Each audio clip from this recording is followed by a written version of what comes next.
یہ کہانی ہے سعودی عرب کے شہر طائف کے قریب گر کر تباہ ہونے والے PIA کے جہاز کی۔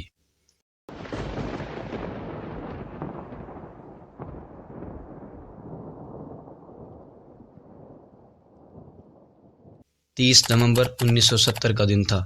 یہ وہ دن تھا جب دنیا میں ایک نئی ایئر لائن اپنا سفر شروع کر رہی تھی۔ اس ایئر لائن کا نام برٹش کیلیڈونین ایئر ویز تھا۔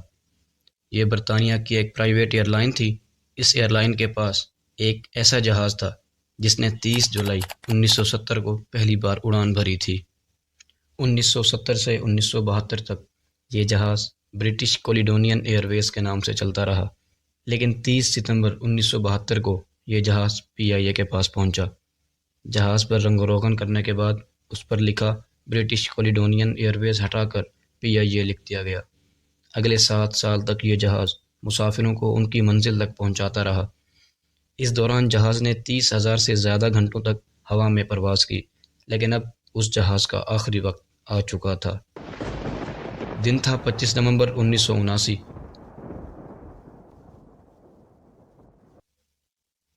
جہاز نے شمالی نائجیریا کے شہر کانو کے ایئرپورٹ سے اڑان بھرنی تھی۔ PIA کی فلائٹ 740 اب رن وے پر اڑان کے لیے بالکل تیار تھی۔ یہاں سے جہاز نے جدہ کے ہوائی اڈے پر لینڈ کرنا تھا۔ فلائٹ 740 نے کانو ایئرپورٹ پر اپنے وقت پر اڑان بھری۔ جہاز نے 2100 میل کا سفر طے کیا اور اس کے بعد کنگ عبدالعزیز انٹرنیشنل ایئرپورٹ پر لینڈ کیا۔ جہاز نے لینڈ تو کر لیا تھا، لیکن اب یہیں سے شروع ہونا تھا جہاز کا آخری سفر۔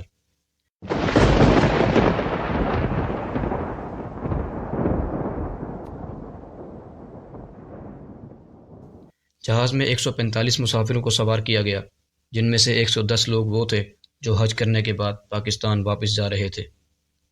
اس فلائٹ میں 11 لوگ اور بھی تھے اور وہ تھا جہاز کا عملہ۔ سعودی عرب کے وقت کے مطابق فلائٹ 740 نے ٹھیک رات 1:30 بجے اس جہاز نے اپنی منزل کے لیے جدہ ایئرپورٹ سے اڑان بھری۔ مسافر تو کراچی پہنچنے کے لیے جہاز میں بیٹھے تھے، لیکن ان کو کیا معلوم تھا کہ اب جہاز کراچی نہیں بلکہ اس طرف جا رہا ہے جہاں سے کوئی واپس نہیں آ سکتا۔ جہاز کو کراچی کی طرف پرواز کیے ہوئے 20 منٹ گزر چکے تھے۔ رات کو ہزاروں فٹ کی بلندی میں اڑتے ہوئے اس جہاز میں اب تک سب کچھ نارمل چل رہا تھا، لیکن 1:45 بجے جہاز میں وہ ہوا جو کہ جہاز میں بیٹھے ہر مسافر کے لیے ایک بھیانک خبر ہوتی ہے۔ جہاز میں آگ لگ چکی تھی۔ آگ کے ساتھ ساتھ اب دھواں بھی جہاز میں پھیلتا جا رہا تھا۔ مسافر اپنی جانیں بچانے کے لیے جہاز کی اگلی سیٹوں کی طرف دوڑے اور تب تک فضائی میزبان نے جہاز کے کیپٹن خالد کو یہ اطلاع کر دی تھی کہ جہاز میں آگ لگ چکی ہے۔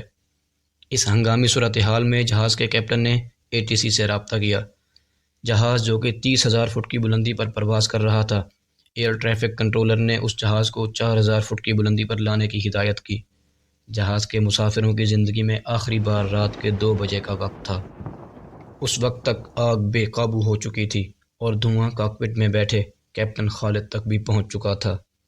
اب جہاز کو واپس جدہ کے ایئرپورٹ تک لے جانا اور وہاں پر لینڈ کرنا ناممکن ہو چکا تھا۔ تب ایئر ٹریفک کنٹرولر نے پائلٹ کے منہ سے اس کی زندگی کے یہ آخری الفاظ سنے: مے ڈے، مے ڈے، مے ڈے۔ اس کے بعد صرف خاموشی تھی۔ جہاز طائف شہر سے 48 کلومیٹر کے فاصلے پر ایک پتھریلی جگہ پر گر چکا تھا۔ اس کے بعد نہ پائلٹ بچا اور نہ کوئی مسافر، سب کچھ ختم ہو چکا تھا۔ اس وقت پاکستان میں رات 4 بجے کا وقت تھا۔ سردیوں کی راتیں تھیں اور پورا پاکستان سو رہا تھا۔ طائف کے قریب PIA کا جہاز گر چکا ہے، اس بات کا پتہ تب چلا جب لوگ نیند پوری کر کے صبح کے وقت اٹھ چکے تھے۔ پاکستان میں اس وقت جنرل ضیاء الحق کی فوجی مارشل لاء کے تحت حکومت تھی۔ حکومت نے فوراً اس واقعے کی انکوائری کا حکم دیا، لیکن اس کے باوجود بھی آج تک یہ پتہ نہ چل سکا کہ آگ کیوں اور کس وجہ سے لگی تھی۔